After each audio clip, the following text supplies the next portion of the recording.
What is up, ladies and gentlemen? Welcome to Origin Game 2 review, brought to you by Sportsbet. A massive thank you to our partner, Sportsbet, for sponsoring the podcast and being a partner with Bloke. Head over to Sportsbet feed, give us a follow on the feed, take you 2 seconds. Also, the code for Menulog for free delivery this week, it is Campbell. Use code Campbell for free delivery. But to review Origin Game 2, I've got the great man himself, Mitch Pearce. How you going, brother? Good to be on, boys. What a game. New South Wales. Oh, wow. I'm surrounded by New South Welshmen. Yeah. It's hurting. We've got the great Timmy. How you going, brother? I don't know if I've ever been better, mate. Life is good. Order is restored. Mitchy Moses is like Joey Johns reincarnated. 2005 Game 2, 2024 Game 2, Moses Johns. Mate, the stars have aligned. Matty, do you have a microphone? Yeah. How you feeling, mate? Very happy, very stoked. I was pretty confident coming into the game, but like an hour before. Throw to Hammy, who's currently at the stadium. Yeah, we just nailed it. Mitch Moses, I thought, what an inclusion. I think lots of talk after game one, obviously, around Nico and the changes. But yeah, Mitch did everything we expected. We needed a kicking game. We needed a long kicking game. We needed to mount pressure to counteract Cherry Evans with what he's been doing. And we did that plus 100. He was unbelievable, Mitch. Spoke a lot before the game. There's lots of talk around our centres and Latrell's add on too. I just think their presence out there. He obviously set up he set up the try there, but just his carries in yardage, him and Crichton. I just thought, two big centres out there in Origin. Not only defensively, their impact, but just the power with the ball were too good. And then you can go into detail about Cam Murray as well. His start to the game was huge. Payne Haas. Yeah, it was just, I didn't see that come. I thought we were going to be better, but to win like that, go the Blues. Oh, mate, so good. All right, we've got Hammy on the line. We're going to call Hammy in and let us know what the feeling is like. Is Hammy ready to go, matey? Give 1 sec. I think he's having a few internet issues at the moment, but okay. I'll let you know. Okay, let me know. All right, let's get into the breakdown. Okay, so they opened the game and, New South Wales off the bat, first set for set, so coming out of their own end, I felt like they kept Queensland inside their 40. DCE, decent kick. But then from that point, literally from that point, in the first half at the very least, New South Wales completely dominated field position. And so much so that I personally think it was a perfect storm. Yes, of course, were there a few calls that they got early on? That's going to happen in Origin. Eventually, it swung back to Queensland, as you can see by the penalty count, like quite a lot. Second half, Klein came out and was just given penalty after penalty to Queensland. But plenty of teams have been given, early penalties. It's about how you capitalise on that. And New South Wales did that perfectly. Completed like 10 of their first 11 sets. It was only that one critter that was offload. And they gave Queensland essentially no opportunity to get out of their own end and just completely dominated them. At least for the first half, it was a complete domination. Like Queensland were just not in the game. What did you think about the first half? Yeah, it was the perfect script. You go into an Origin game, your first 20 minutes, both teams sheds from Billy Slater to Madge, their talk would have been very similar. Let's win possession, let's run harder than them, let's support harder than the opposition and win possession. Yep. And it went according to plan. What stuffs that up is errors. What stuffs that up is poor discipline, and New South Wales nailed that perfectly. Mate, they basically put together the perfect 40 minutes of footy in my eyes going into it. Like, completion rates aside, that I think there was maybe one error in the first half, and as you allude to, Kempy, it was the Stephen Crichton run over the top of Tabuai Fido, and then he tried to throw an offload out the back. Outside of that, as I said, we dominated the meters. Even looking at it, and we had a few decisions go away, the penalty count went our way early on. Mate, like, the Maroons were 7 from 7 completions or something. We were just running harder, we were hitting harder. Our kicking game, as Mitchie alluded to before, was outstanding. Like that first 20 minutes when we were building pressure between Luai and Moses, I think we had 3 repeat sets. Mitchie's long kicking game early on, you couldn't get out of your end. Well, that's the thing. Like, as I said, yes, a couple of calls that were 50-50 went New South Wales' way, but New South Wales were playing the best they've played in years. Like, that's the best first, statistically it was anyway. Like, it was the biggest win in the first half in the history of Origin. So obviously the stats back it up. But that's the best. Like, I couldn't find you a single player in that New South Wales side in the first half that wasn't playing literally the best they can possibly play. Which is like, as you know, Mitch, like, to get 13 blokes to be playing the best they can possibly play, very rare occurrence. I think what was impressive too, but there was plenty of ball movement early in the game. Like, you think high completions and obviously a big kicking game just can get you down the field. But I thought the ball movement was really good early. Mitch and Jerome linked up really well early in the game. They were moving the ball to their edges. Crichton and Latrell got plenty of touches.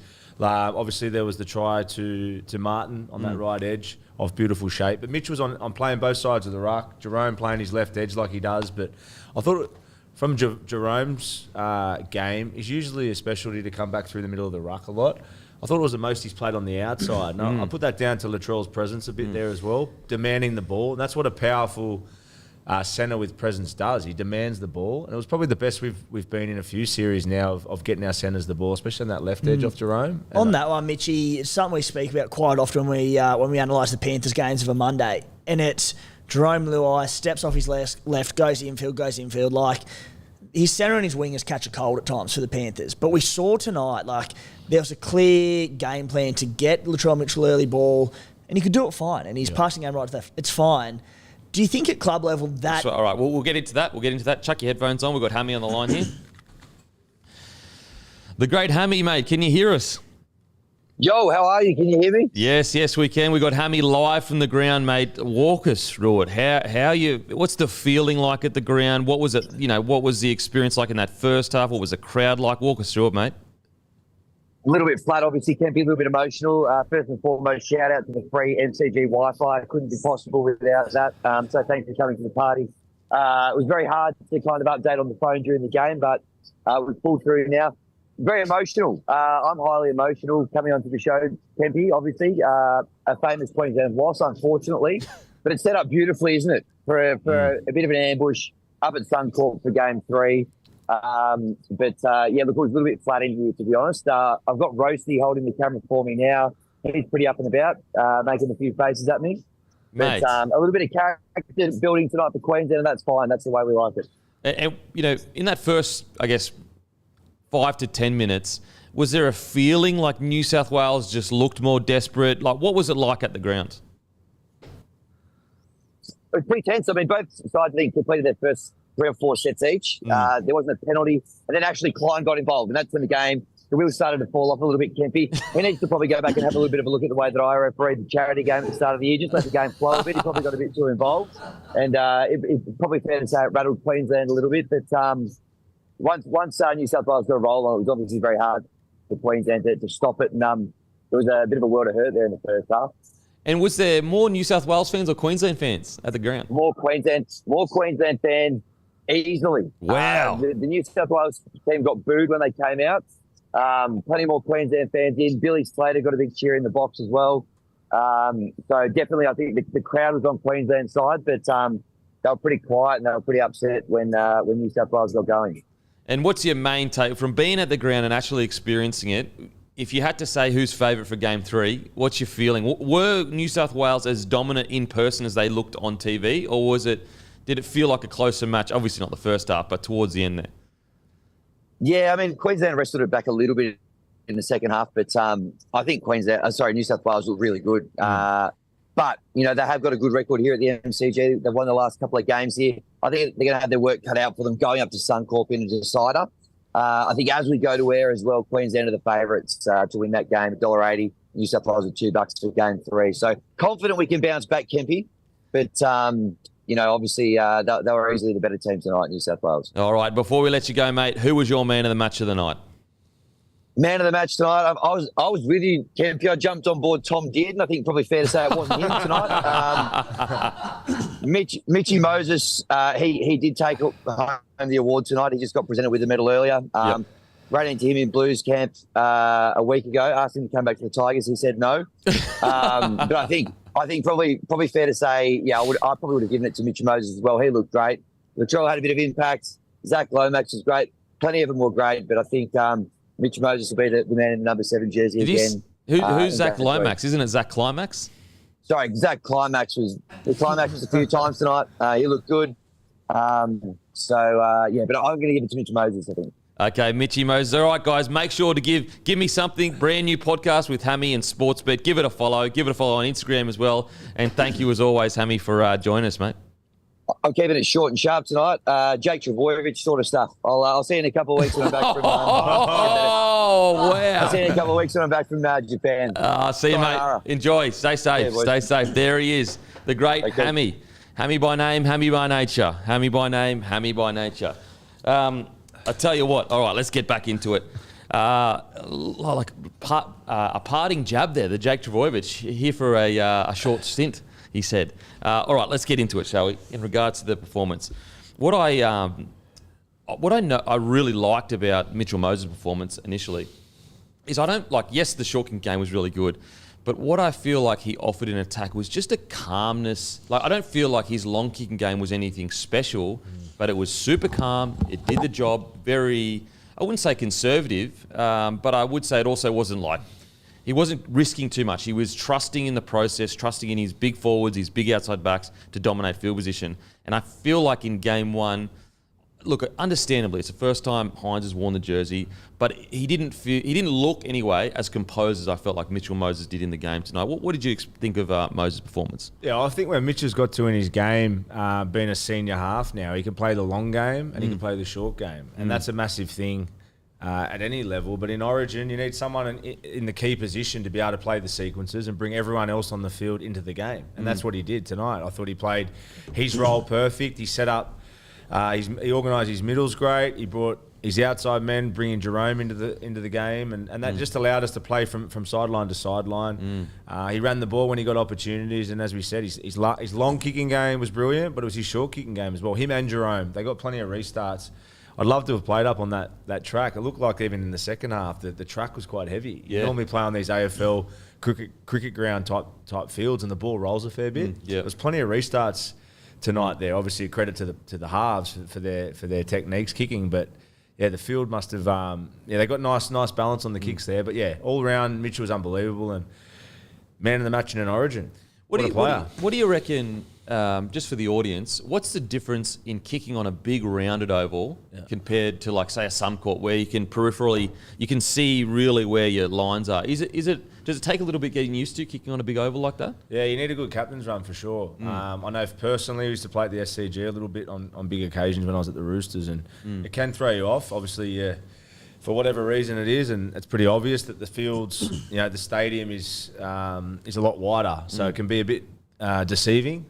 But yeah, it was no issue especially for Mitch tonight, the way I just thought all round game, and it was his defence as well. He come up with a big hit on Dearden there when the team needed it. It wasn't just what he did with the ball. He stood up in defence and he just led the team from start to finish, which he's been building this for a while there, hasn't he, Mitch? Yeah, absolutely. Like he's a seasoned player now. He's probably closer to 30 than he is 20. He's getting old. I'm not sure exactly what his age is, but he's had his couple of games. He's had plenty of practice. He's played in the grand final a couple of years ago. So it's his perfect time to come in and hopefully win a series. It's timed really well for him, and who knows, if he can have a big series here, he might even find himself in an Aussie jersey. Yeah, absolutely. I didn't even think of that. Absolutely. Timmy, what do you, as I said, in regards to his kicking game, I felt like his long kicking game, it was just high quality. It wasn't too extravagant, didn't risk too much. He landed exactly where the ball needed to land, and put it this way, all parts of his kicking game, it never really dropped below an 8 out of 10. It was just high-quality kicking. It was remarkable, mate. And you mentioned how calm he was, just composure and the experience that he showed. The amount of pressure he had coming into this game, like, he knows that Nathan Cleary's sitting there waiting to take that jersey again. He goes, basically not much less than a man of the match performance, and I'd probably lose this jersey. Sounds like Cleary maybe not back for game 3, but he just controlled the entire game, as you said. I loved his long kicking game. You mentioned it during the broadcast, mate, but long. His boot was as big as I've ever seen it. Yeah. That was outstanding. The short kicking game was outstanding, and just in general, he laid on that the first try for Liam Martin. The way he isolated Tommy Dearden for that one, all Mitchy Moses off the back of that one. And I also love that he wasn't stuck down the right-hand corridor. Mitchy Moses plays his best footy when he's swinging both sides and all over the shop. Yeah. We know Jerome Luai, a lot of the time, sticks on that left edge. He played both sides of Mitchy Moses. He set up that try with that kicking behind the line for whoever it was on the left side of the field. Brian Toto. Mate, it was excellent. Mate, it was incredible. And I think that, as you alluded to, Mitchy, he has built into this. Like, this is not the same Mitchell Moses that we saw play footy 5 years ago, 6 years ago, maybe not even 3 or 4 years ago. I think the grand final, I know he played in 2021, so before the grand final, and I thought he did a solid job, but I feel like that grand final would have taught him quite a lot about how important it is to take that moment when it kind of presents itself. Yeah. I guess walk us through, you obviously play at Origin at a really young age, how important it is to get your reps under your belt, and when you're older as a half, how much more composure you have in those big moments? Yeah, well, you get calmer in the head the older you get as a half, and then the more experiences you have in Origins and grand finals, you learn how to seize the moment better, don't you? It's like anything in life, whatever job you're in, the more you do it, the better you get second time around, or you hope you do because you learn your lessons. But he's in a real sweet spot, and I just like the way he plays. He's, like we just said before, he can play the long game, he can control the team, he can game manage.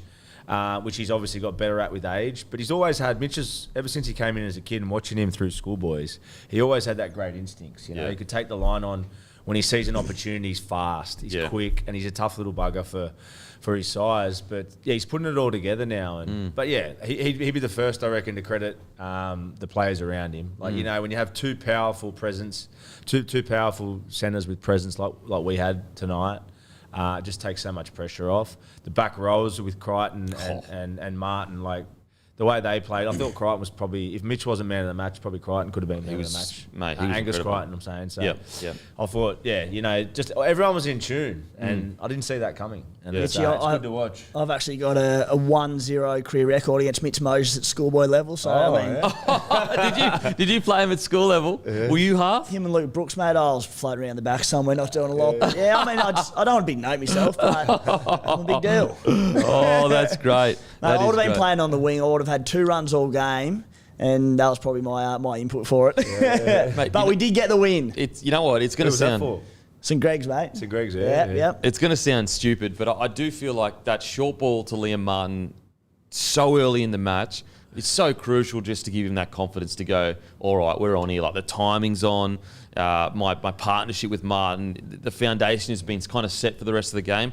But also, and you can obviously speak to this much more, Mitch, but like when you hit that line short and you get a try, it just puts the defence in 2 minds almost for the rest of the game. You almost got like an extra 2 or 3 metres to play with on the edges now because Dearden is going to hold up on that player just a little bit more because obviously that try was scored. I felt that if you could ask for a perfect start to a game, field position and something like that, you probably couldn't get much better. Yeah, well, like you just said, you're building your game. Your whole mentality is around building that power game through your middles, and as halves you want to manipulate the defence by setting up your back rollers and testing their halves. I think the thing with us, I think there's a big opportunity coming into the series. Cherry, if there's one weakness in his game, he has a tendency to sit on leads a fair bit sometimes, and they probably would have targeted that in the first game. Obviously, shit hit the fan with the 12 men. Can I swear on you? No, mate, you can do whatever you want. Actually, people don't know this. He's actually nude under the table right now. He's not wearing pants. But I think... hand drop here. I think with Cherry and Dearden there is opportunity with high possession to get at him. And we did that tonight. We isolated him on both edges. And it was the shape around it. Once again, I go back to it. When you got Latrell and Crichton standing out there, it keeps the centres wide. It makes you nervous, It keeps those defensive centres outside them worried, which isolates that space inside those 3 men or outside that 3 men. And we got opportunity with Crichton on the little overs line on the left when Latrell scored, and then Martin through setting the game up early with that perfect run. But yeah, we got a great balance. It's going to be interesting. Like going off the back of that, I can't see us losing. It's funny so how much how much you can flip. Everyone's calling for your head the first one. We win that. I know it's only fresh, but if we play like that, I just don't know if Queensland. Let's talk even possession. Yep. Even possession and both halves kick well. I can't see us losing. Well, I look at your back five. With how big and powerful we are. Just so big and powerful. Yeah. We just, with Queensland, we've got speed, you've got power. But, if you're winning field position, speed is almost irrelevant to a degree. When you're taking hit-ups out of your own end at Queensland constantly as outside backs, it doesn't matter how fast you are. Like, the speed matters in good ball unless you're willing to risk it. But you don't want to risk it because obviously you can have a handover. Mitchell Moses, let us know in the comments section. We're going to get to your comments. I can see them flying by right now. We've got 2,500 people watching at the moment. Let us know in the comments section, what would you rate Mitchy Moses' game out of 10? What would you rate it out of 10? For me personally, I'd be going 9 out of 10. I thought it was, it's the closest thing. It's probably one of the best games I've seen Mitchell Moses play. The only way I could say, he's played better is in other games where I've seen him have to defend more and he's been really good in defence. But in regards to attack, like everything worked for him. Field position was great, obviously. His kicking game was great. He had flair. He had tries. He obviously had 4 try assists with the boot, with ball in hand. Like, you really could not have asked for more from Mitchell Moses. Timmy, what do you reckon, mate? Yeah, mate, I'd go a 9 as well. I think the only thing stopping, not the only thing, but from the 10 out of 10 is, he's got a great running game on him. If he was to slice it open a couple of times and go through, you can get close to a perfect 10, but, they're not handed out too often. But he said he didn't do anything wrong. There was, I think, 3 or 4 missed tackles to his name. We speak about so often. A stat on the stat sheet, a missed tackle, it doesn't mean anything bad. He didn't miss any important ones all game, I don't believe. Well, not all missed tackles are equal. Exactly. Some are getting up and shutting down, attackers to send them back inside. Some are, you make the contact, you stop them, and then other people. So they're not all equal. So I didn't watch that game and go, oh, geez, Mitchell. Put it this way, another thing, and I think it's us projecting onto watching him play, but even just watching him, I was just very sure that he would kind of do what needed to be done, which is it's just crazy to think, like, let's say you're a new fan to rugby league right now.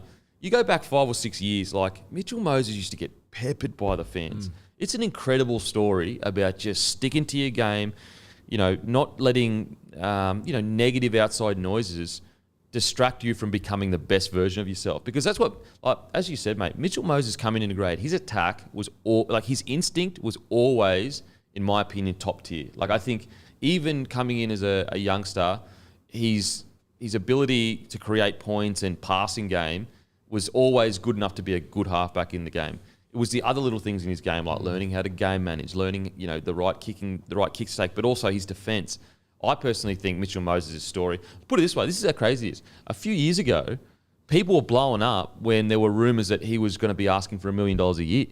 Now that's unders at the moment. Like, with the new salary cap, obviously 25%. Go get a pay rise tomorrow, Mitchie. Walk in, mate. Take it. Tomorrow's the day. But isn't that, that was only a few years ago. People were blowing up saying, oh, how dare he ask for that?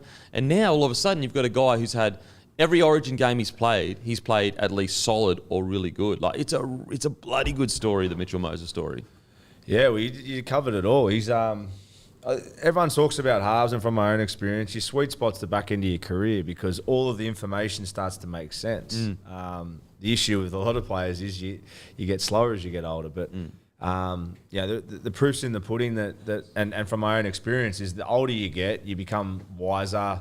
As I spoke before, what Mitch has become really good at is the long game and the short game. It takes time. When you come in as a young kid, you're usually one or the other. You're either really strategic and you can game manage, but you haven't got the other stuff, or you've got the all-out instincts, you've got the vision, but you're learning how to put your team in the best positions and game manage. Yeah. So it takes time to learn that. It takes hit and miss and wins and losses.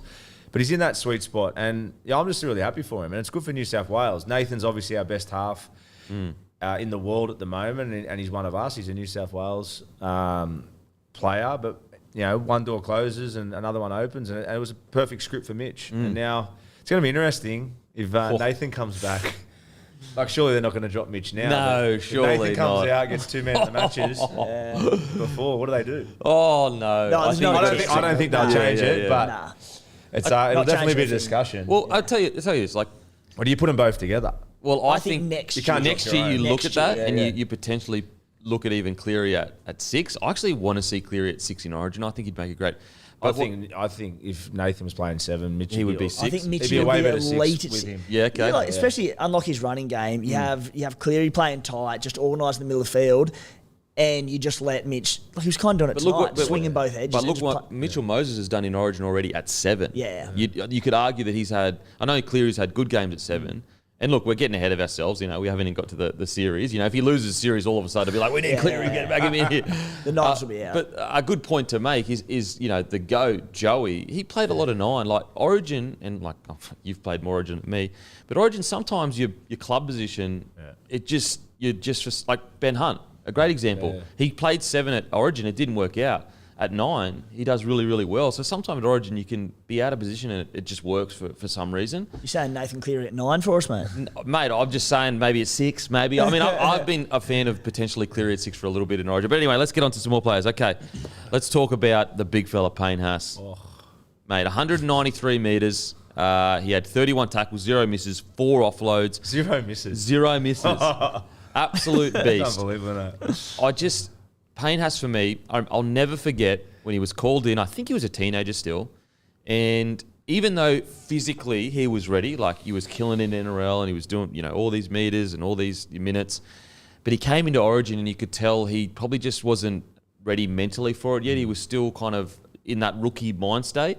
And I think that he's been slowly building to this performance where to really stamp his authority as like, I'm no longer just a young, superstar coming in to not necessarily make up the numbers, but like just seen as young. I think he came into this series saying, no, even though he's still like 24 or whatever, still really young. I think he came into this series going, no, I want to be seen as a leader, as a senior forward, as the alpha of the arena. And I think that this is his coming out party. This game for me, for Payne Haas, he was aggressive, he was dominant, he was the alpha on the park. And there's a reason why I think he had the most metres. Could you check for me, please, Matty? He had the most metres on the field, 31 tackles, 0 misses. This is Payne Haas's coming out party. He's finally arrived, as we all suspected he would eventually. And I tell you what, another, let's say, 8 to 10 years of this, it's a scary prospect and an exciting prospect for New South Wales that a guy this young is starting to really cement his authority in the Origin arena. Yeah, well, his talent's undeniable, and I think when you just said then about an 8-year, wind the clock down 8 years, he's got all the talent to be one of our greatest ever. Week to week at Broncos, he is that alpha. You just said about that before. He's the play one carry man. He's that hard to put down. It puts that. You think about your game plan going up against Payne. Like you need 3 or 4 in the tackle every time. Yeah. And anytime you're getting a 6 again or high possession like we did tonight, how do you stop him? He's just too mobile, too athletic, too big. And he's just the out and out alpha. Look at the size of him. And he never looks tired. Never. Like for someone to get through that much work and not miss a tackle, that's up there with the Lazaruses and Steve Roaches and some of our all-time greats. And that's not a big call. I think that performance is up there with some of the greatest we've ever seen. Yeah. Well, I mean, the first half was the biggest first pass. Oh, what do you got there? Yeah, so Edwards was first with 200, but Payne Haas was second with 193, and he pretty much... So a front rower is nearly beaten Edwards, known for meterage. Put it this way, he had more metres than Toto. That's incredible. How many minutes did he play? 50? 54. 54 minutes. That's incredible. And he's 24 years old, 24, 25. What do you think of Payne Haas? Has he arrived? Do you think he's finally taken the mantle of I'm the big dog here? Oh, with both hands, mate. Yeah, and I saw 2 different sides to Payne Haas in this game. The first half and his first stint, he was so dominant. The heart of our forward pack, everything he did, he was getting quick play the balls. And you look at the two sides. The stats, aside from the scoreboard, they weren't that different. I think we ran for about 380 metres more, which is quite substantial. But our average play the ball speed was half a second quicker across the 80 minutes, which is substantial. And Payne Haas, obviously a big part of that. But he did the hard yards early, and then he came out for his second stint. And yes, Queensland scored a few points in the second half. Got a bit sloppy towards the back end. The fatigue set in. The game was sort of one and done. Look, I felt like there were certain calls that probably wouldn't have gone Queensland's way, but because of the score, sometimes the 50-50 calls go your way. The amount of calls that Queensland got in the second half, it was a lot. And in that second stint was when the offload came out. There was a few in the first half. In that second stint, mate, they couldn't put him to ground. He was turning around. He had one bloke around his legs, one bloke trying to hold on at top, and he was just popping it out. So because the game wasn't on the line, it was like they weren't standout moments, but that's the offload we know and love and we see and dominate NRL level. We probably haven't seen it at Origin level as much. That offload in that second stint, game 3, when the series is on the line, that could be the difference. So dominant. Just what's exciting from a New South Wales perspective is you can build around him. He's there for a while. You know, he can be a guy that can set standards when you guys come in. Because the benefit that Queensland had, especially during that long period of winning, is those blokes had played together for friggin' 20 years. When you go into camp, you only got 10 days. you're comparing to a bunch of blokes in key positions that have played together seriously since they were like 16 years old. The beauty of Payne Haas now into his third or fourth series in that forward pack is that he can set the standard for the other forwards. He can bring them along with him. If a rookie comes in, he knows what to tell them. And there was one play that stood out for me, mate, despite the bash and the barge, and it was just Payne Haas 101, and it was the Tabuai Fido try. And they went down the left edge, and I think it was Tao Lungi, went down it. Payne Haas was the one who got across and was trying to chase him down. He was in touch with him. He was in between Hammer and Tao Lungi. It would have been just a draw and pass try, Hammer under the post, but Haas somehow stayed with them, had to kick over the top, got the bounce, scored. It didn't matter in the end. But, mate, that bounce could have gone anywhere. Kick could have been poor, and he would have saved a try, and we'd be going, that was unbelievable. The chase was brilliant. Well, and the beautiful thing, if Payne Haas, you go and watch the under-19s New South Wales side, they had Tonga and I think it was Seve in the front row. Big young boys. And because Payne Haas has debuted at such a young age, the knowledge and wisdom, when those young guys do come through, I know they're still ages away, they haven't even played NRL, but that knowledge and wisdom of like, you know, Mitch, you could talk about it as well. You debuted so young. There's so much you can tell other young fellas that maybe other guys that didn't debut so young that they may not be able to relate as much. And I think that's a power that is really important for young forwards coming in, that Payne Haas can pass that on to them. Oh, for sure. Well, he's the full package. You know, leadership obviously is going to come off the back of that, and the new generation coming through. But I think the biggest thing is for us, the dynamics that our pack had tonight is the difference. You need the best teams over the Origin and club footy over the history. You need to play one middle that sets the alpha male, as you just said before, and Payne's that guy. Then it was the dynamics around that. Our bench with Spencer coming on, Yowie coming on, but the start around him with Jake and Cam Murray. They're doing their work with their leg speed off the back of that because of the work Payne's doing. Similar to Petro Simonasiva in his heyday, or you know, Lazarus for us in his heyday. So I think, the dynamics of it today set the whole game up. It allowed Mitch and our outside backs to play off the back of it. And he's just an out-and-out leader. You see what he does at Broncos every week. Oh, it's a joke. It would have been so good to play with, but you know, to have a middle that goes that hard for that long, and as you just said before, his offloads as well. Second phase in an Origin game's priceless, and he came up with plenty of sneaky ones today. Mate, absolutely incredible. So, all right, some other players, other forwards.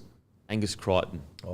Angus bloody Crichton. I tell you what, first of all, he's back to his best. I'd argue that's the best Origin game I've seen him play. He was absolutely barnstorming.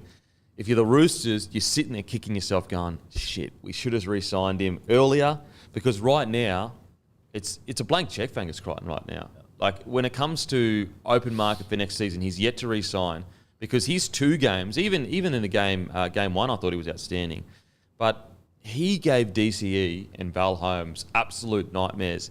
And the ability to, I mean, you watch it, the amount of space that was on that edge with To'o and Trell, that all can't, like, you don't get that space unless A, it's early ball, 2 straight to Trell and his magic works it out, or B, it all depends on, does your back rower strike fear into the opposition, and also is his timing and contact right.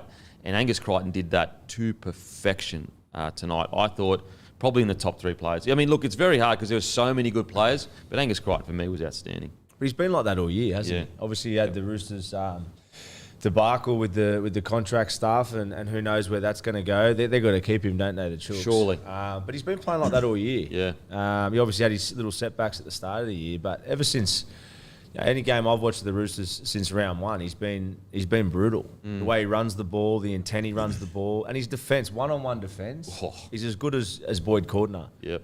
And that's a big call. Boyd's one of the best back rowers, best back rower I've ever played with, and his ability to pressure a half consistently was the benchmark. But the way Angus is defending, he's very similar to Boyd in those big games. Yep. He's pressuring the opposition. It's his kick pressures, and like you said, the way he runs the ball, he's got late footwork, got an offload. He's just got the full package, hasn't he? And, I'd hate to be Cherry Evans out there trying to tackle him. My God. He's got arms just like that, just those big country arms. And it's the bumper bars, they're always there. It's almost like the Petro when he's honestly, when you see him get tackled, he looks like he's made from something else. He seriously looks like he's made from granite. These big country arms we're born with. Yeah, bloody oath, mate. Bloody oath, mate. Mate, Angus Crichton, and also it's that mental edge as well that, he's not just like a normal back rower running at you.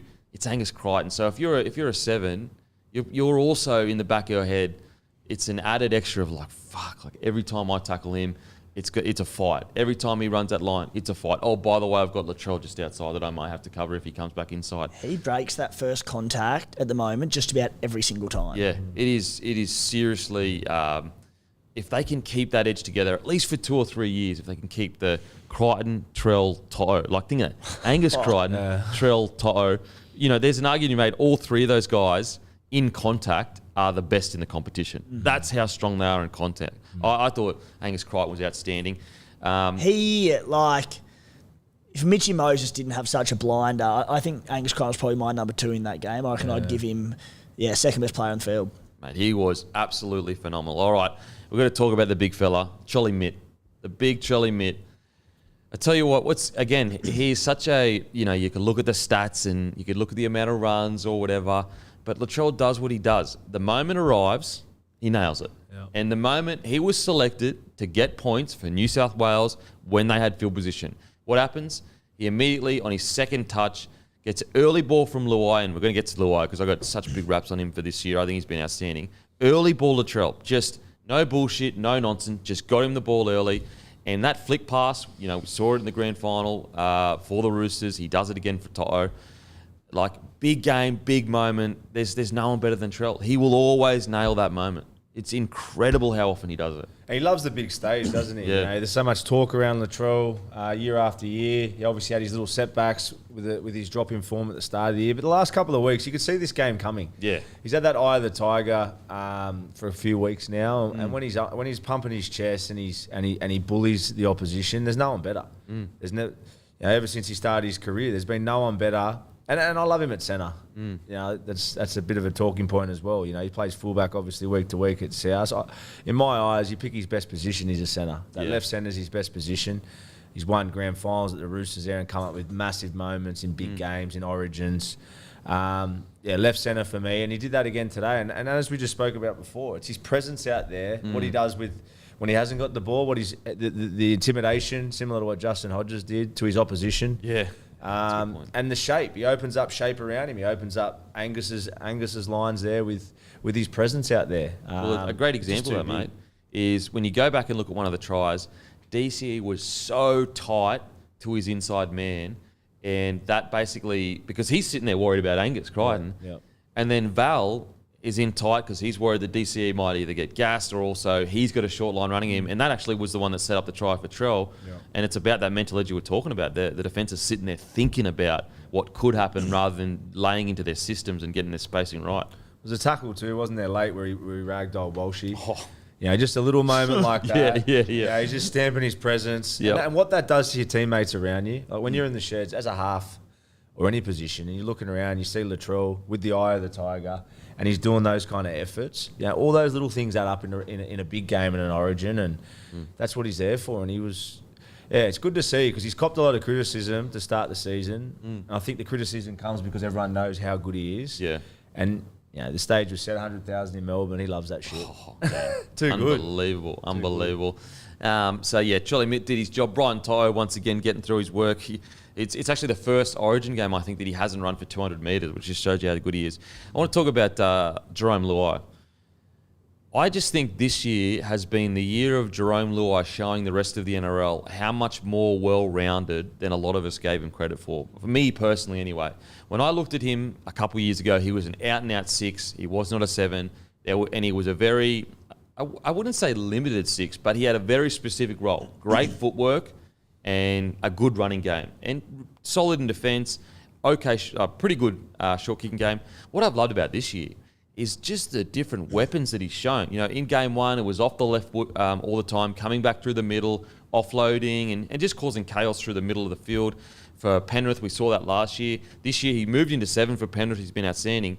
But what I loved about him this game is he, I know he has a polarising personality, but he also has the ability to take a step back and go, you know what? I've got an even better weapon outside me, which is Latrell Mitchell. I'm going to get him the ball. I'm not going to be stepping inside all the time because Latrell Mitchell is there. And I think that's a sign of a player that is playing towards a team strength rather than just what he wants to do. You know what he is? It's the highest honour you can be called. He's the ultimate big game player. He's won 3 competitions. He's probably won 2 Origin series. Yep, 2021 and and 2. Like, Sorry, 2. 2018.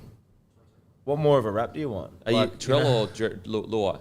Oh, sorry. Luai's 21 too. Sorry, my bad. Luai's 20. He won 21. Yep. And And 3 comps. 3 comps. But like, Yep. that's the Sorry, that's a half. It's crazy.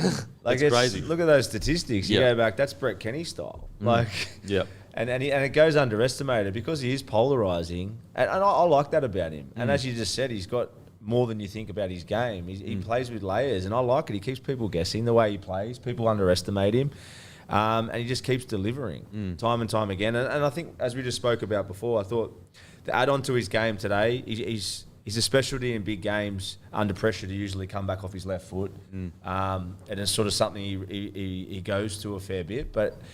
As again, he showed a layer tonight that we didn't expect. He played on the outside a lot more. He had about 2 or 3 restarts when the team needed him, which was the ultimate composure. He was awesome, and you just got to keep looking at his stats. People criticise him. He's won 3 competitions back to back. It's crazy. That's Sterling and Kenny stuff. Yeah, and also look at his results without Cleary at Penrith. He wins more games than vice versa. I think percentage wise. For me, Luai, I thought he has really, really shown that he's not just a 6. And also, even this year, most people didn't even have him in consideration for 6. His journey just this year alone has been incredible. What did you reckon about Luai's game? Yeah, you mentioned the stats. Him and Mitchy Moses, the stat sheet says that they were worlds apart tonight. 4 try assists for Mitch Moses, 0 for Jerome Luai. But if Mitch Moses was a 9, Jerome Luai was an 8. And he didn't have a super difficult game plan tonight, but everything he did, he nailed. We know he's one of the best defensive halves in the NRL. You add in, I think, his 3 jobs. Kick well when needed. Mitchy Moses was going to be the dominant kicker, but he had a few repeat sets, as you said. It was to isolate Angus Crichton on Daly Cherry Evans and work him over, and he did that. They scored off the back of it, if not once or twice. And it was get Latrell Mitchell early, clean, crisp ball on the chest, out in front. He did all 3 of those things time and time again. And he also looked dangerous. Every time he had the ball in hand, there was energy. There was options around him. You could tell he had the Queensland right side rattled. And the big concern heading into Game 3 is I think that New South Wales, it's one thing to do a bunch of video and be told that there's spots on this right side for Queensland. It's another thing to actually go out there and execute it. That little one-up you have in your head now going into Game 3 over that right side for Queensland, like that's a massive, massive mental battle that's already been won for New South Wales because they just go, guys, we actually tore you apart. Every time we went down that side, you guys couldn't handle what we did. And you just know that the right side for Queensland heading to Game 3, that's all they're going to be thinking about. Like, shit, we've got traffic coming in all day long. Yep. And that's all around Luai. That's all around Luai. And they stripped you. We stripped you in Game 1 on the edges as well at times. Yeah. And there were 4 or 5 times in Game 1 where we would have had you with the number, with an extra man. It obviously wasn't there. Mate, I think we said after Game 1, if you're the Blues, you put a line through that game. It meant nothing. We had 12 players, whatever. Now we've done that. We're going into Suncorp full of confidence. Yeah, absolutely. I think Jerome, even after the first game, there's obviously a lot of criticism on Nico. I was there live. I thought still Jerome was one of our best. Yeah. With 12 men, he was the one that looked most likely. Yep. Set that little try out with Teddy off the grubber early in the first half. And second half, he just kept probing. He was our most likely. So, both games, massive tick. Now, let's talk about Dylan Edwards at the back there. Jeez, he was good. And just the little things, I just think that he's at a stage of his career where everything's coming together, the physical, the mental, because he's strength in contact and he's just agility to just roll out of a tackle or kind of fall over but keep on running. To be honest, he reminds me of Teddy a few years ago where you just couldn't touch him. Like every time he ran the ball, you look like you had him, and then before 2 seconds you look up and he's 3 meters that way. Dylan Edwards, if you just had a random watching that, there is no way that you would have picked that bloke on his debut. That's how good he was. Yeah. And he's another one, isn't he? 3-time premiership winner. Yeah. I love going back to that because you can't underestimate what those guys have done and delivered on the big stage. So Origin's the next step up for him, but you always knew with the way he's handled, you got Clive Churchill and the way he's handled those big games that he was going to do it with ease. And he just, for me, watching him play, he's such a attention to detail player. Whether it's that fourth tackle carry that he does to set up Nathan's kicks at club level and tonight in Origins. Never lets a kick hit the ground, rarely. Never misses a support. He's always on the sweep play when his halves need him, on double-up plays. He's just always involved. He's an attention-to-detail player. He's obviously very well-organised, the way he approaches his life, because it comes out in his footy. And he got great temperament too, doesn't he? You know, like absolutely. He handles everything really well. He always looks like he's got time, even though his feet are really busy. And he's always there at the right time, and that's not a coincidence. Yeah, I don't think I've ever been more confident in a back line, particularly a key like spine member debutant going into an Origin game than Dylan Edwards. It was a real tale, and we'll get to Reece Walsh soon, but tale of the two fullbacks in this one, because Dylan Edwards rarely plays a game less than an 8 out of 10. Not too many 9 or 10s, an 8 every week. Reece Walsh has his 10 out of 10s, has his 4 or 5 out of 10s.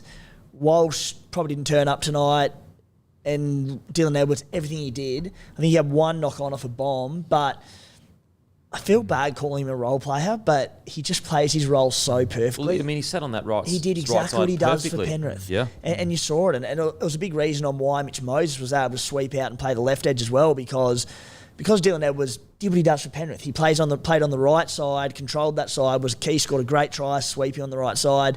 There wasn't too many chefs trying to create on the left edge. The game plan was simple. Mitchie went out. Dylan Edwards just played his role perfectly. Oh, and the fact that he stuck out on that right side, that gave space for Latrell and Luai to do what they do, because you don't want Latrell and Luai doing out the back or just very obvious plays. You want Jerome Luai and Latrell Mitchell and Angus Crichton with the ball in their hands early and allow them to just do what they do best. Give them space to win the contact with either footwork or strength. Whereas the other side, you make it a bit more technical. Yes, Stephen Crichton, he's a super athlete. But he's not necessarily Latrell. He's not necessarily even Liam Martin. He's not necessarily Angus Crichton. And so what I loved about the difference between the right and left side for New South Wales is it's both sides knew their strengths and played to it. Right side, not very systematic, but pretty systematic. You saw it with Dylan Edwards obviously scoring the try towards the end there. And rather than going, well, we've got to be the same on both sides because we've all got to be in one system, they essentially, as soon as you cross that halfway line or the middle of the field, it was almost like a different team in regards to the way they were playing. And they nailed it. And what's crazy is I think that's the first time Mitchell Moses and Luai, maybe the second time they've partnered each other. And it looked that smooth. It's incredible. Yeah, well, the framework was so much better. And in Origins, you need to have a framework to go back to that you trust in. We had a lesson for that in game one. We kept going back to it. We had 12 men. But I think even still with the team that we had in game one, I think under pressure, if it came down to the wire, I don't think we would have had a foundation as strong as we did tonight. And that was full credit to Mitch Moses, a half that knows how to bring everyone else into the field, firstly. And then club combinations, obviously they've moved on a little bit, but Jerome and Edwards have played a lot, obviously, together. So they understand that left and right half mentality. And then Crichton was his go-to man on that right edge in a lot of their big games before he went to the Bulldogs. So, you can't underestimate in a short preparation going into rep footy in Origins, club combinations, and just that little sixth sense that you have with teammates makes such a difference in big games. I'll tell you what. Sorry, game 2 last year was their only game together. Only game together, so second game. Yep. To further your point, what's insane, and I know they were down a man last game, so I know it's not the perfect example, but New South Wales actually had the same amount of possession in the first half this game as to game one. And granted, as I said, I know you had one less player, but it just shows you the difference of half combinations that are clicking, that can take advantage of that field position compared to last game. The same amount of possession, and you scored a record amount of points. As I said, I understand you were down a man, but I just feel like this halves combination, it looked way more settled, way more structured. They looked like they were almost reading each other. There was never a period during today's game or tonight's game where I felt they were stepping on each other's toes, which is just for the second game ever together in a decider too. I think we're forgetting that too. Because they won by so much, we forget the stakes of this. This was a decider. If they lose, it's done. It is done. It's taken Keary and Sammy Walker 2 years to try and work out how to play together. It took these blokes 2 games. Mate, it shows you how hard it is. It's hard to build those. I'll never forget Milford and Cody Nikodima being together. Individually, they were brilliant, such good players. But no matter how hard they tried, it just didn't seem to work. for some reason, some people click, some people don't. It seems that Mitchell Moses and Luai they seem like just in sync already. And I don't know how they picked it up so quick. So how do you find that, Mitchie? Like chopping and change between halves partners. Like, were there any that you clicked with straight away? Did they always take 5-10 games? How'd you find it? Yeah, it's just going through your whole career, whether it was rep footy or club footy. You click with some and you click and not as well with others, and it's purely because of the style of footy. For me, it's still the same as the old school. You need a dominant player and you need a foil. They're the best combinations. The old left and right and sharing the ball doesn't work for me consistently in a big game.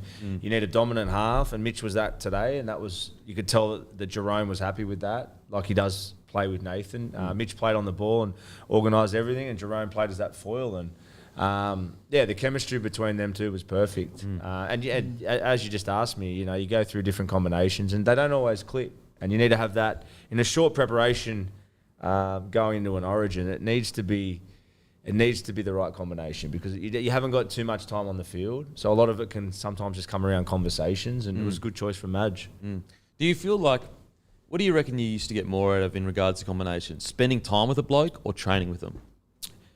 Yeah, I think both. Yeah. Obviously training together and understanding how you want to play, but I think a lot of it can come from personality as well. One knowing what the other's doing, and as I said, you need one that's the dominant and one that's the foil, and understanding each other's strengths and weaknesses. And they had the perfect chemistry tonight. I think Cherry Evans and Dearden have a good style going on there too. They just didn't get much opportunity tonight with possession. But I think they're a good foil themselves. It's a good matchup for the decider. Oh, mate. I said it a million times off air before we got on, but I reckon Game 3 will be the most watched ever Origin game. I just think that the stakes are so high. There's bad blood. There was pushing and shoving.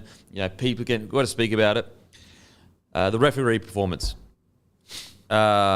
Look, I just don't understand why the need to send people to 10 in the bin when, first of all, you're pointless. So you send the first guy for a bit of push and shove, and then you send the second guy. You're only doing that to even it up. It wasn't like, can anyone really sit here and go, Paddy Carrigan and the Queensland boys were supposed to sit there and let that happen? And then with Liam Martin, it was a big hit. It was a big play, a bit of yipping and yahooing. And when you send them both off for 10 in the bin, you're evening it out. So it's a pointless thing. This is Origin. If you're going to use the bin, use it for safety stuff. This, like a layout, this is why we tune into Origin. It is for the passion. It is for blokes to yipping and yahooing and getting in each other's faces. That's what makes the contest. We don't watch it for the head highs and that. That's why I'm okay with 10 in the bin, with the head highs or whatever. We do watch it for the passion, for the pushing and shoving. That's what makes Origin great. I thought it was a really, really silly call to sin bin two blokes. It's just pointless. And I felt like the Ashley Klein could have allowed the game to flow more on both sides. I think that Queensland got quite a few very, let's just say 50-50 calls in that second half. And also I felt New South Wales got some 50-50 calls. Let the boys play. Let it flow like you do for most Origin games. So I didn't think it was the best, to be honest. Yeah, they're very good at pushing the momentum. It's a 50-50 penalty. They're very good at not opening up too much discussion, are they? Yeah. You can't really argue with the call. Yeah. The 6 again ones. And it's funny how it happens when a team's chasing a lead. Yeah. It's just But as I said, it's sort of one of those ones where it can go both ways, and they're very cunning, aren't they, the refs? Oh, mate. They're very clever. But the Liam Martin sin bin, it just ruins an Origin like that. They've taken the fighting out of the game years ago, and the boys are trying to stand up for each other in those sort of moments, and then it just I don't like that sort of stuff. I can understand punches being thrown or dog shots, but that sort of shit it shouldn't happen. What I don't get is okay, what are you trying to deter? What are you trying to deter? The pushing and shoving, the crowd loves it. Yeah. It's not. It has nothing to do with safety. No one's getting hurt. The punch. If someone does throw a punch, boom. Yep, for sure. Put him in the bin. But no one's gonna it's not gonna happen. It's a bit of pushing and shoving. There's no reason to do 10 in the bin, in my opinion. Yeah, and it's we all love the fighting back in the day, and the punches thrown was the best. We also all understand why you can't have it in today's game. We've spoken about it ad nauseum. But as you said, we're at a point now where the best we can get in terms of that rough and tumble stuff off that is the pushing and shoving. Yeah.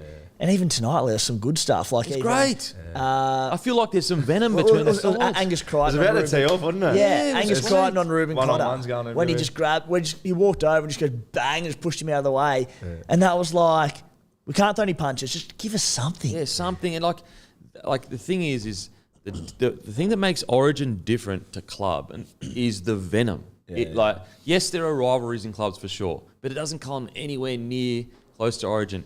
So if there's pushing and shoving, you don't need to promote it, but also don't punish it. Yeah. I just don't. They were more flexible on that for a long time. Yeah, they were. Obviously, there's been I felt like crackdown on a lot of things last couple of years, but you'd think, like you just said, leave Origin alone. Yeah. Especially, like I said, unless it's a dog shot. Yeah. You know, even the first game, we've all spoke about that. Maybe 10 in the bin, but yeah, just push and shove. It ruins the occasion for sure. No one's no one's safety's worried, and I felt like after that point, I felt like he did lose a bit of control of the game. They're very lucky that the scoreline was what it was when that happened, because it was irrelevant. The game was over, so no one's going to kick up too much for Sting. Pardon me, but it just didn't need to happen. It was pointless. And if the score was 12-all at that time, well, it would have been a much, much bigger deal. Like in the end, Martin went to the bin. Didn't he say rubbing the head or something? Rubbing the head, and then Carrigan came in and just grabbed his jersey. Yeah. Like, you look back on what Carrigan did there, and he went to the bin for 10 minutes in Origin. Yeah, and also, everyone ran in. They've just randomly picked out one dude. Like, literally every Queensland person ran in and grabbed a jersey. They've just gone, you're going. Like, it's just... Anyway, I thought it was pointless. I did feel like he lost a bit of control of the game, and I did feel like he was far too involved with the 6 against and the penalties, but it is what it is. The thing is that the best team won by a substantial margin, and they deserve to. Just quickly, I loved Isaiah Yeo, straight up and down, played like a front rower. Cam Murray, if I ever see that 13 jersey taken off him, I'll riot, and I'm a bloody Queenslander. We spoke about before about, Origin just is a different beast, and sometimes at club you can suit a certain position, and then sometimes in Origin you can suit better. For me, I love Isaiah Yeo in the front row, and I think Cam Murray, because it's such a fast-paced game. Like, there's a reason why Paddy Carrigan has been so good. So, like, Isaiah Yeo's been the best 13 in a club for a few years now. But Paddy Carrigan comes into Origin, and he's actually played better than Isaiah Yeo, in my opinion, at Origin, because Paddy Carrigan's game is so simple. He just gets through a bunch of work. He runs hard, straight. He tucks the ball under. Whereas Isaiah Yeo's game, it is quite complicated when he starts ball playing a lot. And when he simplifies his game, I think that's best for New South Wales. And it's also why I think Cam Murray excels so much in Origin, because his game is so simple. He's trying to get a quick play the ball, and he's going to defend his arse off. Cam Murray is your 13. I never want to see him out of it in the Blues jersey. Isaiah Yeo is a front rower in Origin, in my opinion. I thought it's a great move by Madge. They nailed it. Isaiah Yeo nailed it. Murray nailed it. What do you think, boys? Am I off my head or what? I was actually the opposite. Oh, no! after this game, I agree with you. Oh, okay. But going into the series, I would have had Yowie as a starting lock. Okay. Without question. But this is when Cam Murray was out injured. Yeah. I thought the game after the first game with the lack of structure, I thought Yowie would have played a better part. Okay. Him being out there, but that wasn't a problem tonight. So I think your point is spot on in my eyes. Cam Murray starts with his leg speed and then Yowie coming on. Because our shapes are in place, I thought my feedback after the game was have Yowie start to give us a bit of structure. Because we didn't have that. Yeah, yeah. But the way the game went tonight and the dynamics of this team, do you reckon I thought he was perfect for it. Mitchie takes a bit of that slack up because he is he can control a team, and he had essentially a debutant last game, playing his first game starting, and that probably, I don't know, just was hard to lay that foundation early. Yeah, and Cam Murray does the same stuff. Not as obvious maybe as Yowie, not as many touches, but Cam Murray's very strategic in the way he can get his halves into position. He can play those little setup plays. He's got nice little tip on. So he plays those sort of plays really well, but then he's obviously got that leg speed and straightens us up a lot more. So, the dynamics tonight was really good. Yowie off the bench, having them all in there, what a dream. They're two of the best locks of our generation, and to have them both in our side and both playing their part, it's pretty impressive for us. Absolutely. I tell you what are your thoughts on that, just quickly before we move on? Just on top of it, that was Cam Murray after 6 weeks out. He had one game back playing off the bench for South Sydney, comes into Origin, plays 63 minutes and does that. And kills it. You'd be tired, wouldn't you? Oh, I was tired watching him, Mate, mate. he's built different. He is built different, Cam Murray. He is origin made. Yeah. Cam Murray is origin made. Yeah. Next year I think it's a toss up between him, Cleary, and maybe Critter as in Stephen Crichton for captaincy. I love Cam Murray, and I thought that just that quick play the ball through the middle in the first half. Queensland didn't stand a chance. It's one thing to win, back and forth and you win the match. It's another thing to essentially to not give your opposition just a chance. At no point did Queensland even have an opportunity to strike back in that first half. The ball plays were too quick. The structure was too good. They were too desperate, too strong. They won every battle. Too big, too strong, too smart. And Cam Murray was a big part of that. Spencer Leniu, I thought he'd come on. He did his job great. Great impact player. Anyone else in the New South Wales side? Do you have you boys? Pretty much gone through everyone. Lomax. He's Zach a big one Lomax. for me, yeah. We spoke about it, obviously, watching the game. I haven't seen, and I don't watch wingers that much. Yeah. I haven't seen anyone, and that's why I actually I do asked used to. you as an old winger. When we were watching Mate, there's not much footage to watch of me, trust me. No, but I was asking you, obviously, about what's the technique? Why is he so good? I obviously don't catch many bombs, but his ability, and watching a fair few of the Dragons games, there was a period there 3 weeks in a row where he was just jumping over the back, just in the air, scoring individual tries. Firstly, it's his ability to put himself in those positions, and then second, just to execute it. But just his strength, his carries. If we win this series, he's close to one of our best. I thought first game he was one of our best in a beaten team, and then again tonight. It's just all the little things he does, and he's just a great kick target. Mate, I had a lot of concerns about him being selected. I thought he'd been incredible this year, but I wanted to see more of it for a longer period. Yep. I was totally wrong about that call. Zach Lomax, he was made for Origin. Talk about big moments. He loves it. And I had concern I think everyone did, going into game one. Mate, go out there, run hard, chase the bombs. You come with an 8 out of 10 game. Just get the pizzazz out of your game, the offloads out the back, the Larry stuff that we see from time to time why he probably hasn't played Origin sooner. And he just, despite being a losing team, delivered on that in game one. All right, game two, the confidence is up. He belongs in the arena. Keep it out of your game, stick to the plan. He did it again. He was outstanding. And you talk about why he's so good in the air. I just think it's not only is he athletic and he can leap and he can catch, it's just the timing of his runs. You get down to the over with a mate and you put a bomb up. You have a fullback there or your mate catching it, and you sprint after it and you're trying to catch it on the run without stopping and adjusting your run and all that. It's hard to do, let alone with defenders in front of you and getting in your way and blocking you. The way he times it, that he's going into that contest at full speed and getting up at the perfect time, it's remarkable. He never misses. Never misses, and it's such a weapon to have. And also, he's had 2 crossfield kicks to him essentially in 2 games of Origin, and he's nailed both times. And both catches have been above his head with his hand. Even the best of the best, like an Israel Folau, didn't do things like that. Don't get me wrong, one of the greatest ever put downs I've ever seen, Israel Folau. How long his feet still haven't left the ground, mate. He's chirpy after one win. Holy. Incredible. All right, let's get to Queensland. Extremely disappointing. There's no other way to describe it. It was an extremely disappointing performance.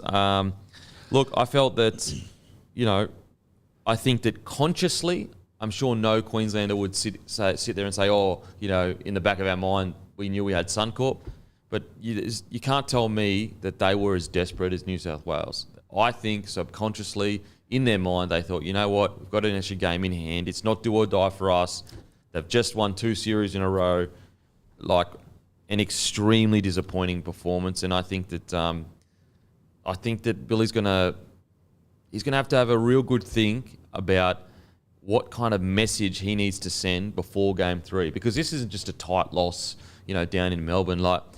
It was very un-Queensland-alike. I can't remember the last time I saw a first half where Queensland played like that.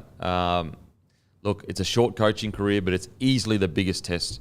I know they had a big loss, I think game 2 maybe last year, or the year before. The year before. But this, for me, a record loss in the first half. I'm not sure whether a message needs to be sent in regards to selections. So I thought the players, obviously, really disappointing. But I got to say, I know eventually Hammer did come back on, but I do think that Billy made an error in putting Catewell as 17. I believe that he should have had Dane Gaga there to cover Hammer. And even some of the defensive reads Catewell made when he did come on, he was actually defending a couple in. They still weren't the best. So I do feel like he made a bit of an error there as well, Billy. All in all, from selection as well as to performance, extremely disappointing night. Yeah, well, the first couple of sets, Queensland started all right. They had that little line break, nice little shift to start the game, and then it was just all downhill. It's good to see. I don't have to say too much else, but I never feel sorry for Queensland. But yeah, I think, to be honest, to be fair, it was New South Wales' ability to run harder, to support, to kick better, and just to keep putting Queensland in corners to make them come out of.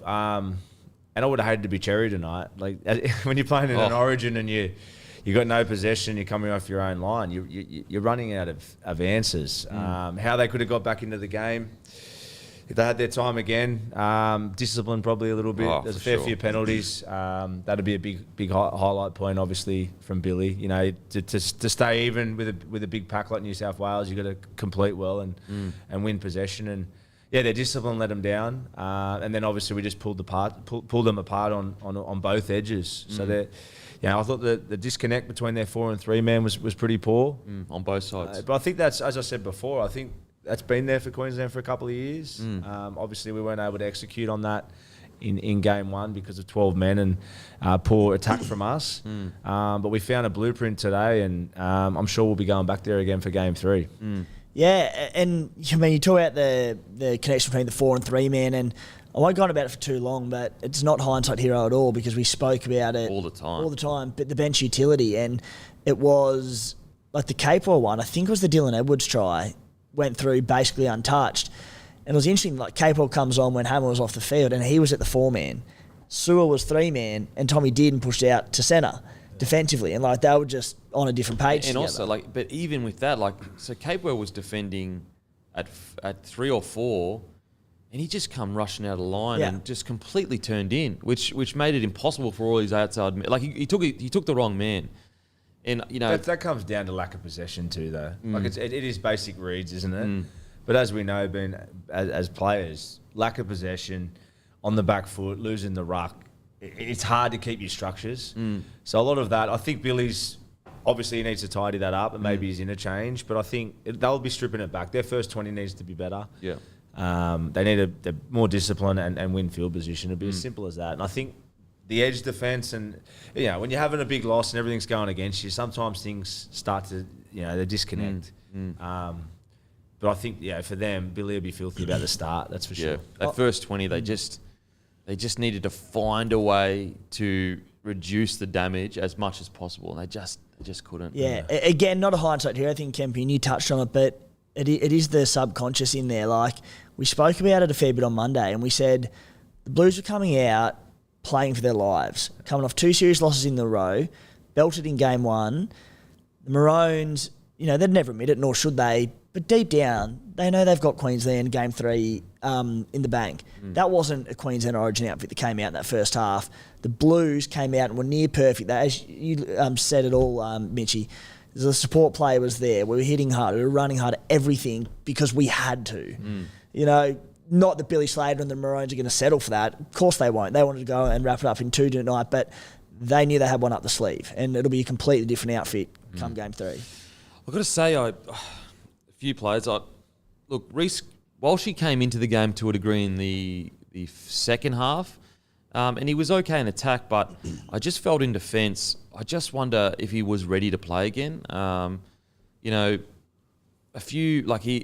were a few short kicks that, not necessarily like he would have got out of his own in goal, but he was very late to a few of them. Some of his position, for example, when Mitchell Moses swept around to the other side, I'm not expecting Walshy to he might not have even got there. But just, he was positioned a bit further across rather than being on Mitchell Moses, which gave him less time to get across there. But also, even just his reaction, I just felt he was a bit slow in his cover defence. And I don't know whether that was because he wasn't ready to play again, or maybe he was 100%, I'm not sure, but he did seem a little bit slow to get across the field in defence. That one that you're talking about, it was the Moses grubbering behind the line for Toto. It was off the back of the stoppage as well. When the boot got taken poor off. Luai couldn't get his boot back on the poor bugger. But yeah, so there was no excuse of massive fatigue or like a quick play of the ball and he was caught out of his. He was sitting there waiting. And I just think that he positioned, and maybe that's what Walshy does. Maybe he likes to get ahead of the ball player.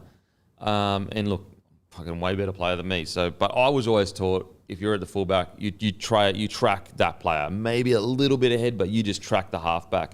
I'd love to get your thoughts. Is that always been the case for you when you speak to your fullbacks? Is it to track the half, or is it to get ahead of the half?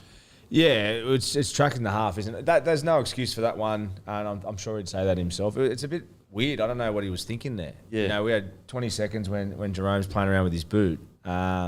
It didn't sort of make sense. Obviously, Mitch was calculated the way he did it. He came from behind the line, saw some space. But yeah, you'd think if he's in the moment, he's at his best. He's there on the mark there. And once again, though, speaking from Cherry before, hating to be him in those sort of situations, it's a difficult night to be really critical of a Walshy. There wasn't a whole lot of possession. Obviously, the defensive reads aren't up to scratch. That's something to be criticised about. But it's a difficult game for a fullback to get involved, especially in attack. I felt, from my opinion, in those games. For sure.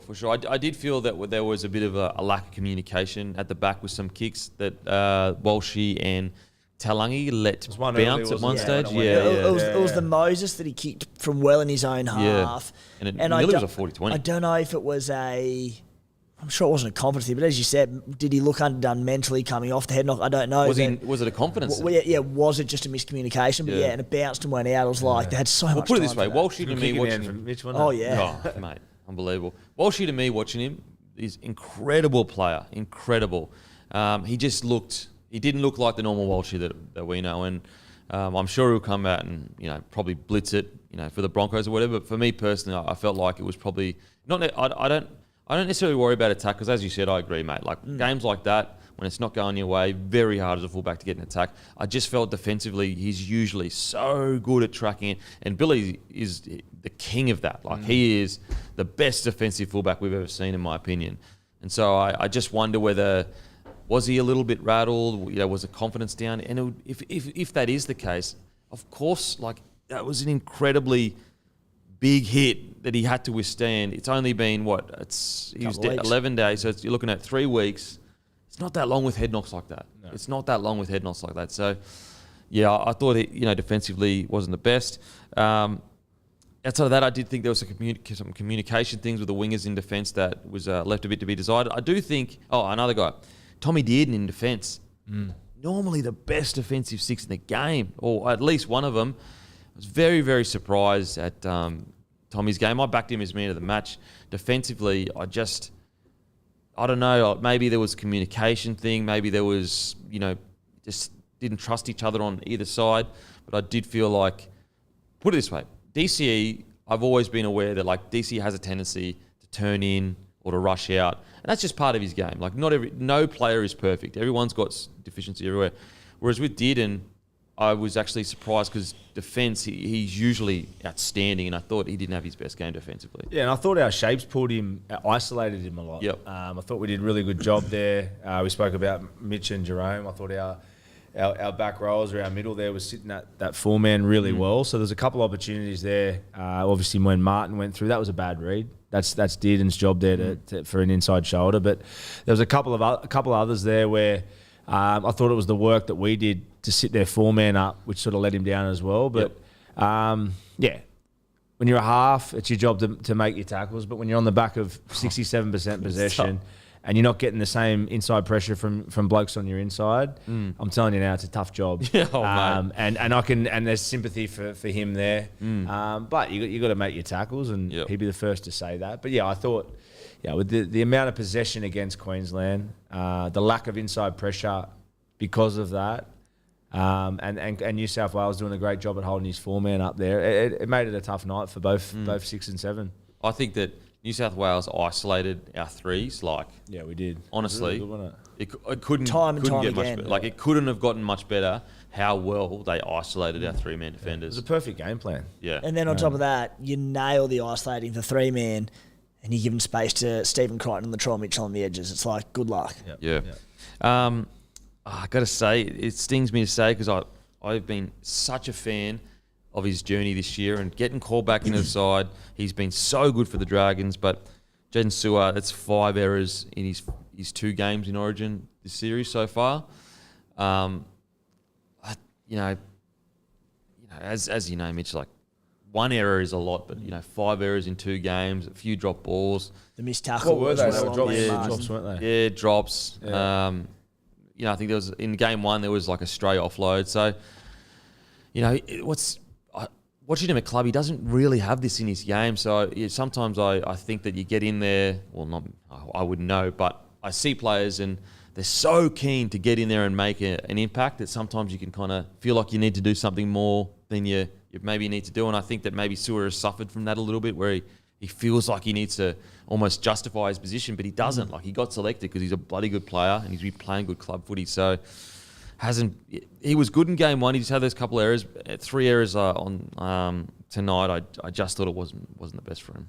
Yeah, he'd be disappointed in that. And as you said, 5 errors is a lot of errors in an Origin in 2 games, but he could be guilty of that, coming on and trying to find his mark in a team that he hasn't played a whole lot of footy in. That can happen, can't it, for players where you whether you're overthinking it or you're trying to play busier than you have in the past. But yeah, look, he's a super player and they need to use him right. Like, him at his best in a decider for Queensland, if he's used right, is lethal. Well, we saw it. lethal. He's had line breaks in game 1. He was was it the great line that He had the line break early on? in this game, Yeah. And so, like, absolutely, like, him at his best when he's doing the line that he ran for that first line break, and he got tackled by he had no support because the line was so good. The Maroons went up with him. Stephen Crichton went up in front of the ball and he just went, thank you, and went straight through. And so, like, he's had brilliant moments. Just if he could just round that out, which I'm sure he'll get there. And Billy will be there, giving him confidence. Do you feel, Kempy, that, like, game 1, there was the send-off, so the Maroons dominated it. But there was a really big period there that the Blues, from memory, won 8-0 or something. It might have been 40 or 50 minutes. They were right in that game. I think they were within about 8 points with about 15 minutes to go. I've said it over and over. I know you have, yeah. And you look at the result tonight.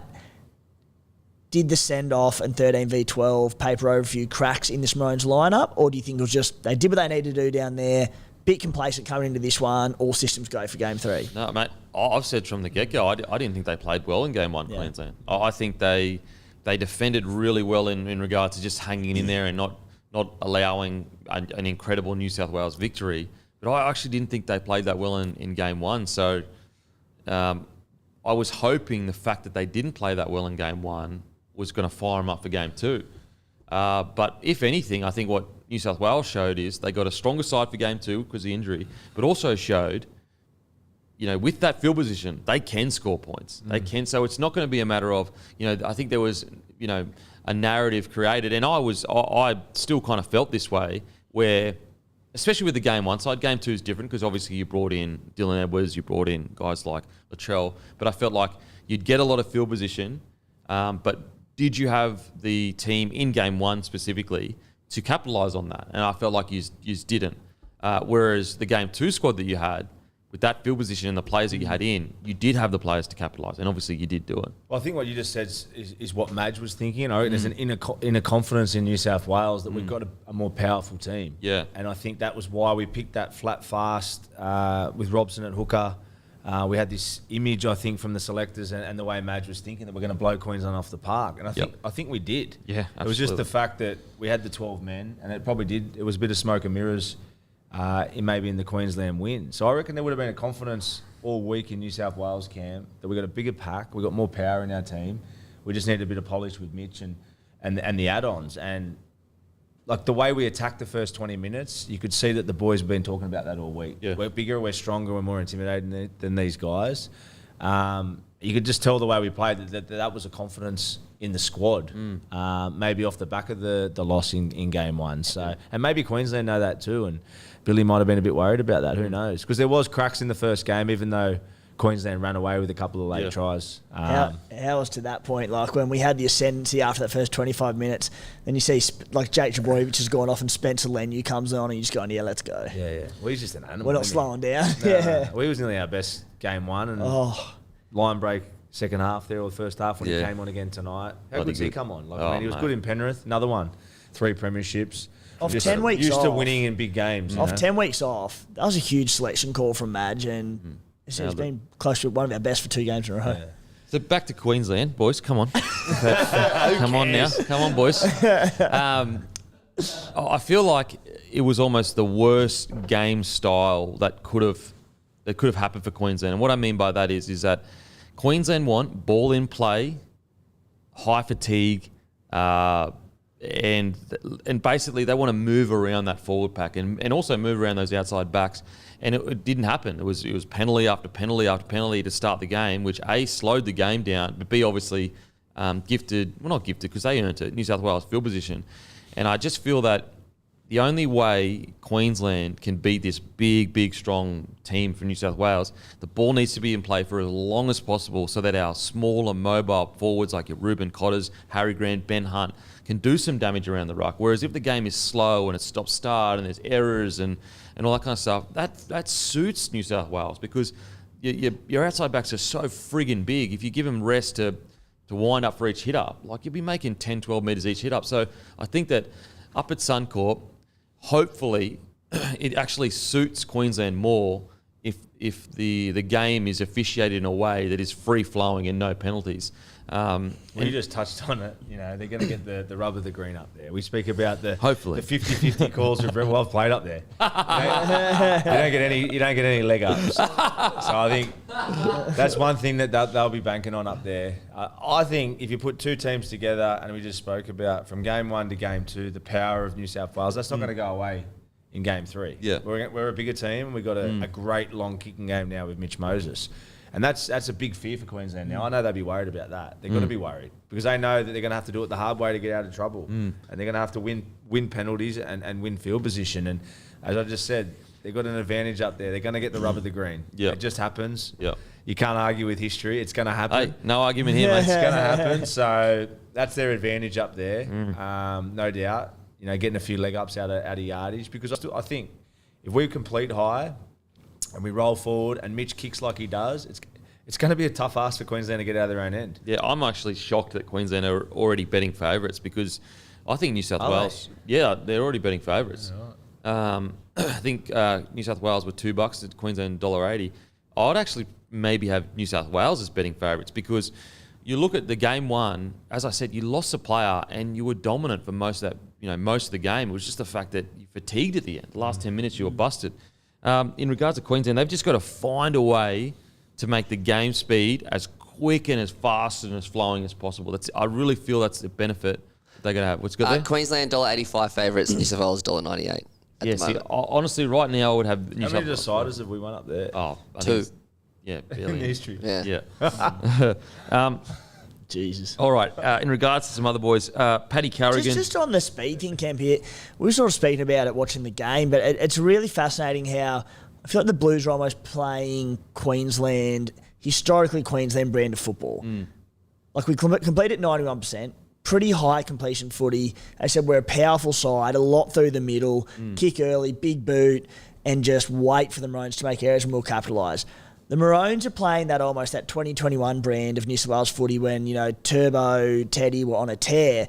They were going wide quite early with a view at getting Reece Walsh these 3-on-2s and using his speed and burning Hammer, Val running their lines. And it was working. And it was working a little bit. Yeah.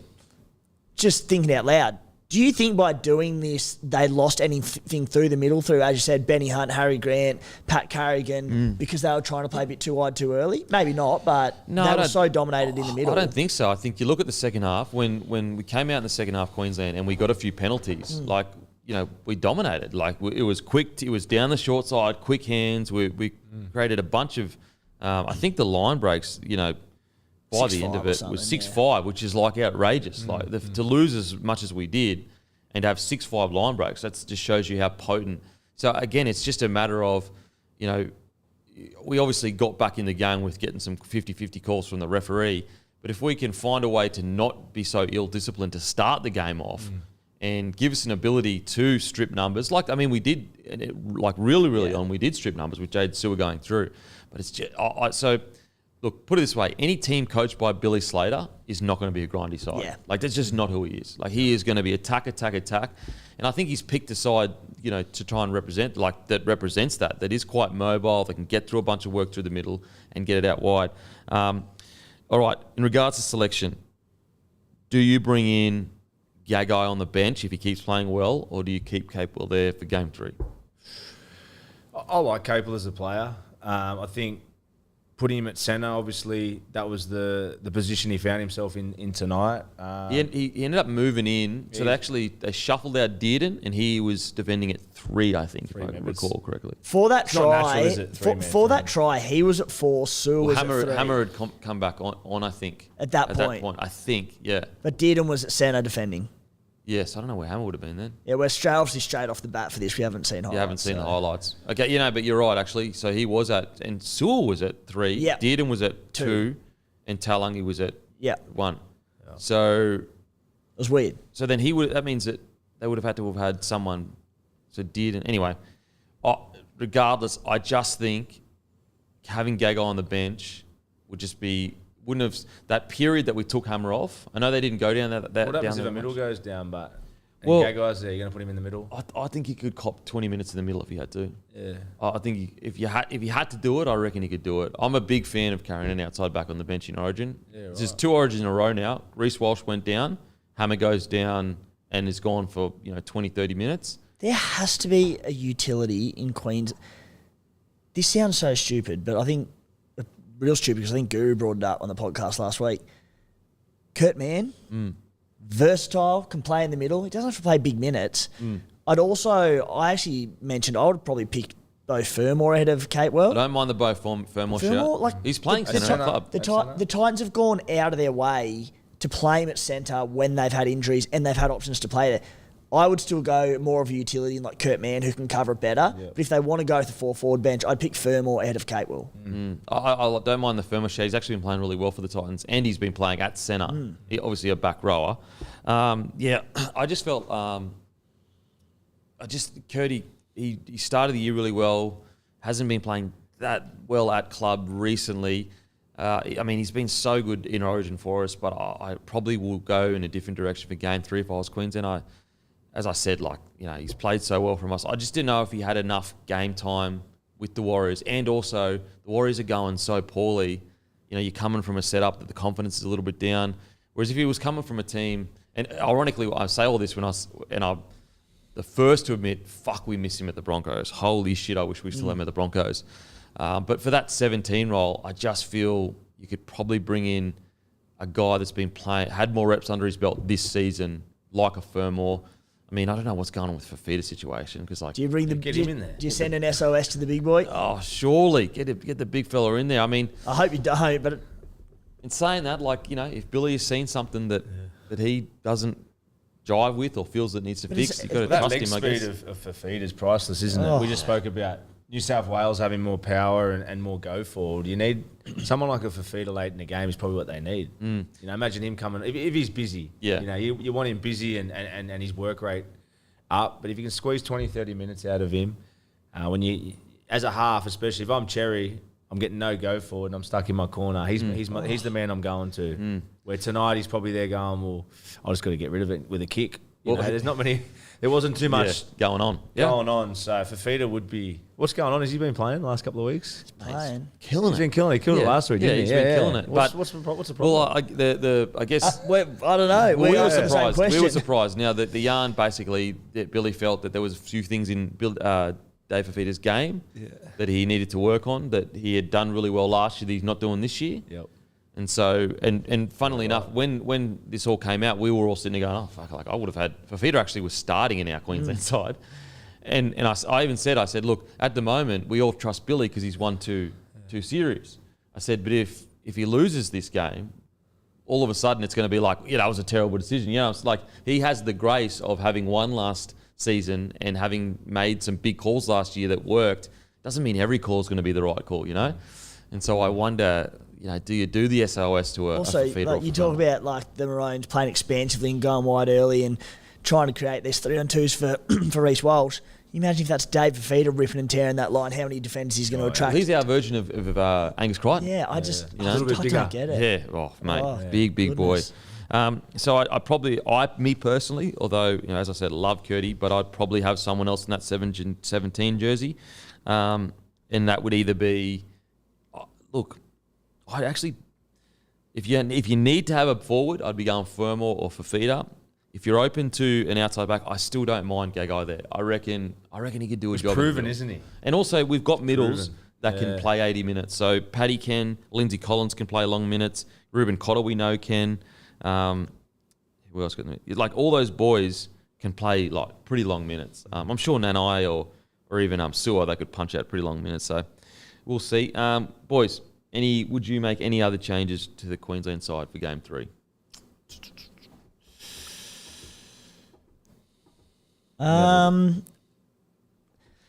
Probably, I'd pick Dave Fifita.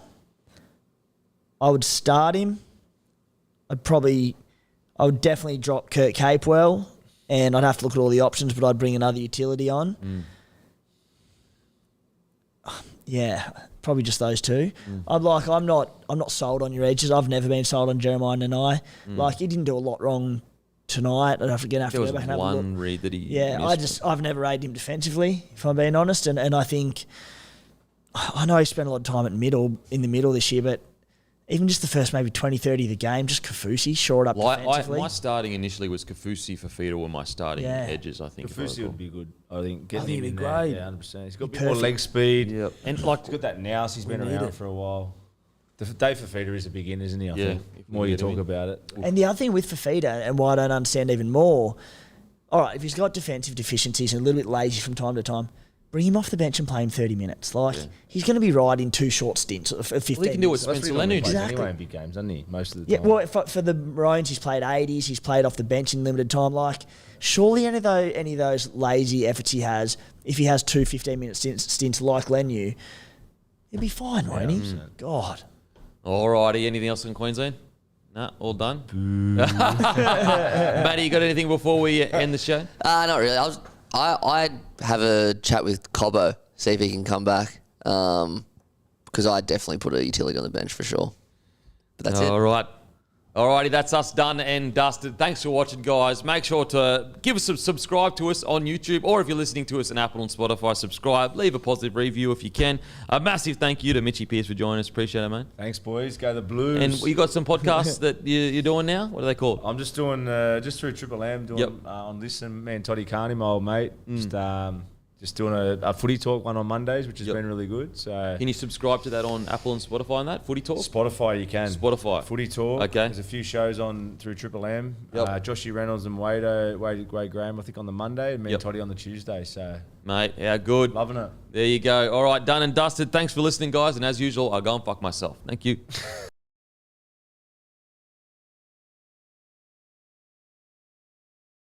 What's gambling really costing you? For free and confidential support, call the number on the screen or visit the website.